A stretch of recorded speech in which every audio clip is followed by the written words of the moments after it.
Ishita Kishore and I'm a native of Patna, Bihar. My father was in the Indian Air Force. वो भारतीय वायु सेना में wing commander थे and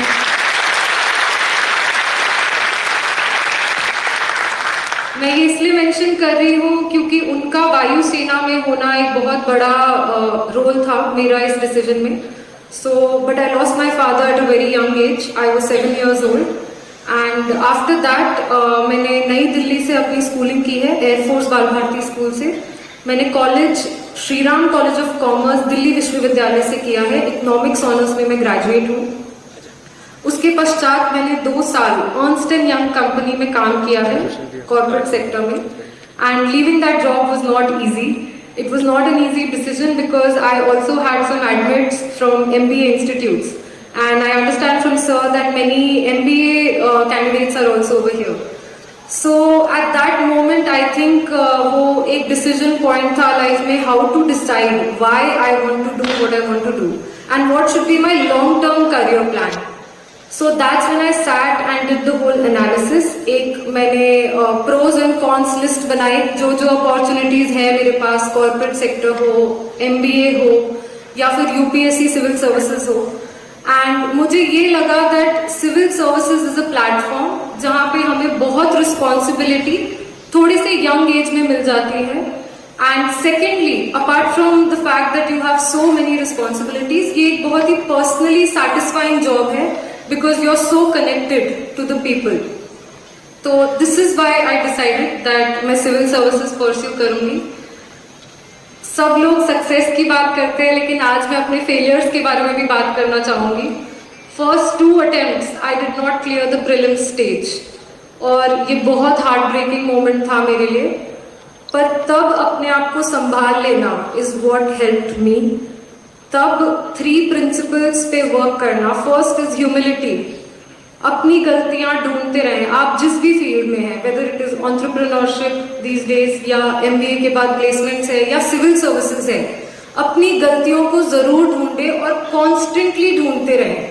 I sat वो एक प्रीलिम्स की क्वेश्चन पेपर के साथ में लगातार हर रोज 1 साल तक बैठी हूँ और रोज नई गलतियां ढूंढने की कोशिश की है. जब गलतियां ढूंढेंगे तभी सुधार पाएंगे. That is why humility is very important. Second principle is consistency.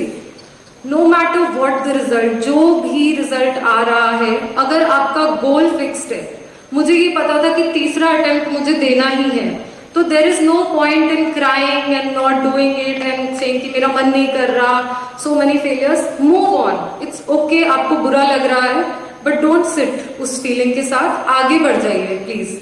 तो second is that consistency. We all have a lot of personal problems. सबकी फैमिली में होते हैं, सबके पर्सनल सर्कल में होते हैं, बट डिस्पाइट ऑल दैट अगर आप 7 से 8 घंटे रोज पढ़ रहे हैं तो रिवॉर्ड्स आपको मिलेंगे.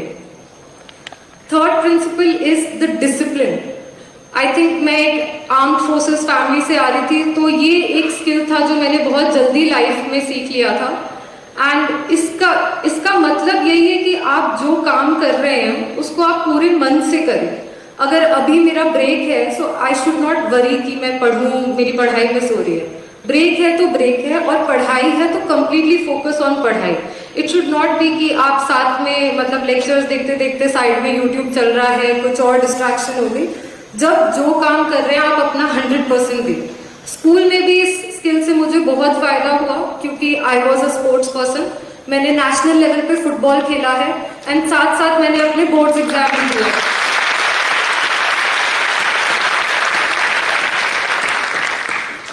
आई played the Subroto cup in 2012 जब वो लड़कियों के लिए पहली बार हुआ था. पर ये बैलेंस तभी हो पाया बोर्ड्स के पहले क्योंकि जब खेलने का टाइम था तो फुल फोकस वहां था, लेकिन जब पढ़ने का टाइम था घर आके तो फिर ये नहीं होना चाहिए कि मेरा मन नहीं कर रहा या I am tired. If there is an exam you have to study. So that is the quality of discipline. Moving on, अब मैंने बता दिया कि मैंने सिविल सर्विसेज क्यों चुना. प्रीलिम्स फेल करने के बाद मैंने ये डिसाइड किया कि अगर एक और अटेम्प्ट देना है तो 2 फैक्टर्स पे चूज करना है. पहला, do you still have the stamina to go on for another year. एक पूरा साल बैठ के तैयारी करके अगर वो स्टैमिना है तभी वो करें. एंड सेकेंड, क्या मैं सेम पैशन के साथ एक और अटेम्प्ट दे सकती हूँ या नहीं? हर अटेम्प्ट के बाद हमारा पैशन थोड़ा कम हो सकता है। जब दोनों सवालों का आंसर यस था, फिर रुकने का कोई सवाल ही नहीं था।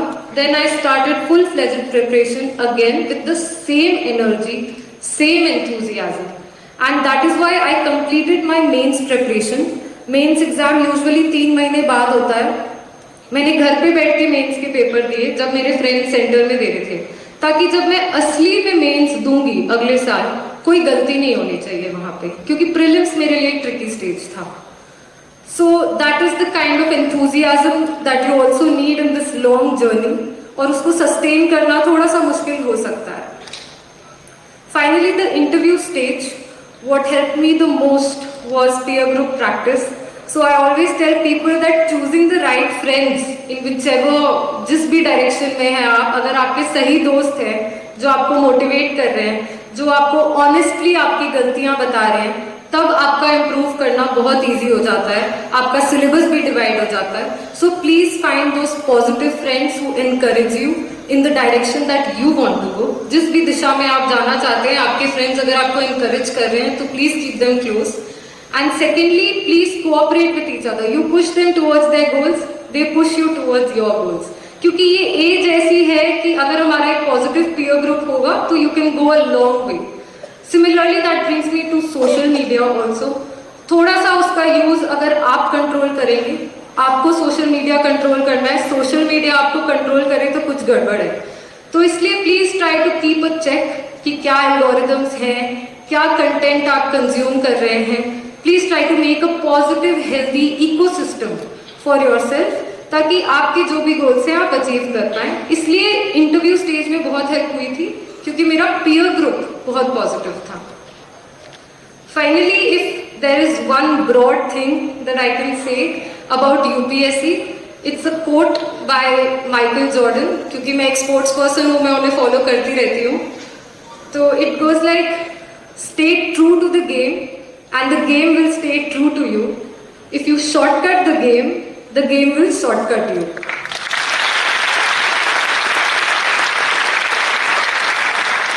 Lastly, again, thanks to the Raipur administration. I would be very happy अगर लड़कियों को हम और encourage करें, and आने वाले कई दिनों में ये एक न्यूज ना रहे कि लड़कियां टॉप कर रही हैं, वो एक नॉर्म ही बन जाए। So